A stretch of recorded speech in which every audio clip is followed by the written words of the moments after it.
Everyone, I'm Daniela, and today we're going to be making two styles of slave bracelets.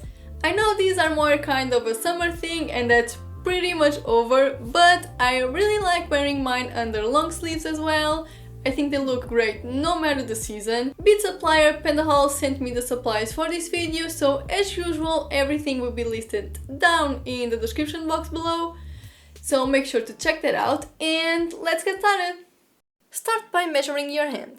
Lay it flat on the table and measure from your knuckle and around the finger, from the knuckle until slightly above the wrist bone, and around the wrist.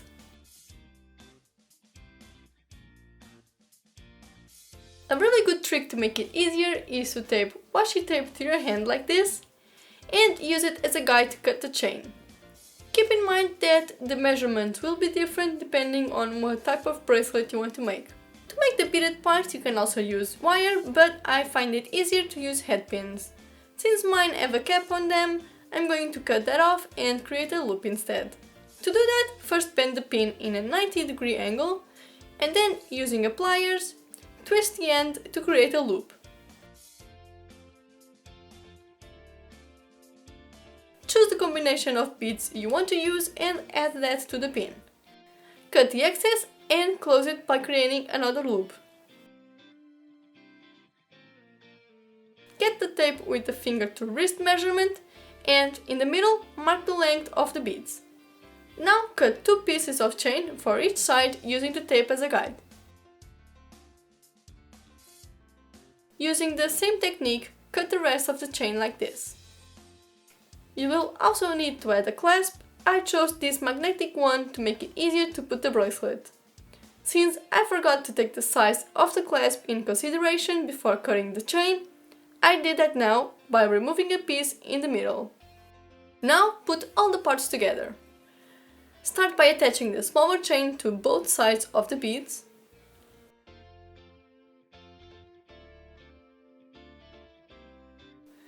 Then join both ends of the chain that's going around your finger and hold it to the previous one.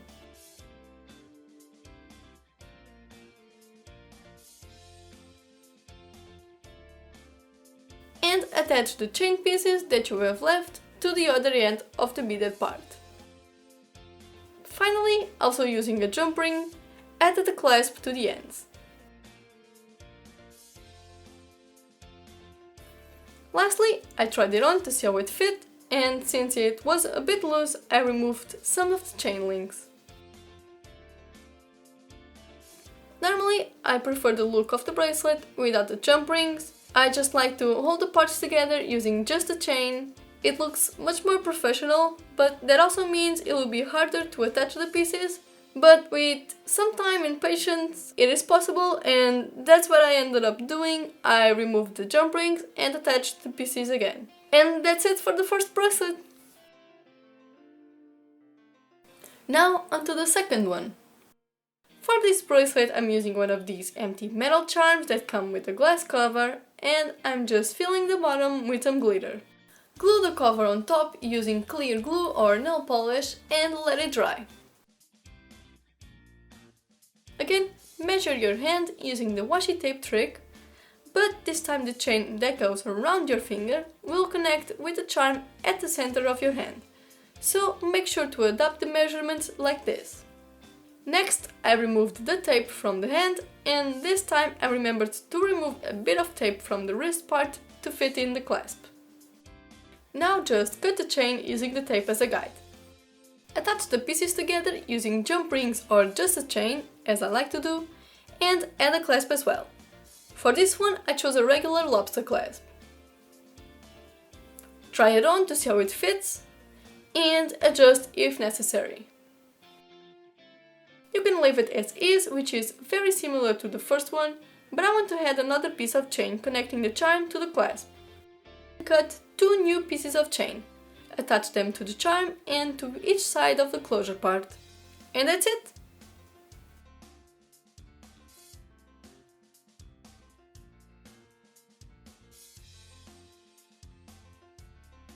Thank you so much for watching. Let me know which one of the bracelets was your favorite. I think mine was the first one because of the simplicity, and it's also a bit more comfortable to wear. It's actually the one that I'm wearing right now and I love it. If you want, make sure to check out pandahall.com. I'm actually really surprised with how many beads and charms they have there. I found some really pretty ones that I'm planning on using on my next video. If you have any questions about the supplies or the steps, leave them in the comments. I always make sure to check them out and answer to everyone. Also, if you enjoyed this video, don't forget to give that thumbs up and subscribe if you want to see more DIYs, and I'll talk to you next time. Adeus!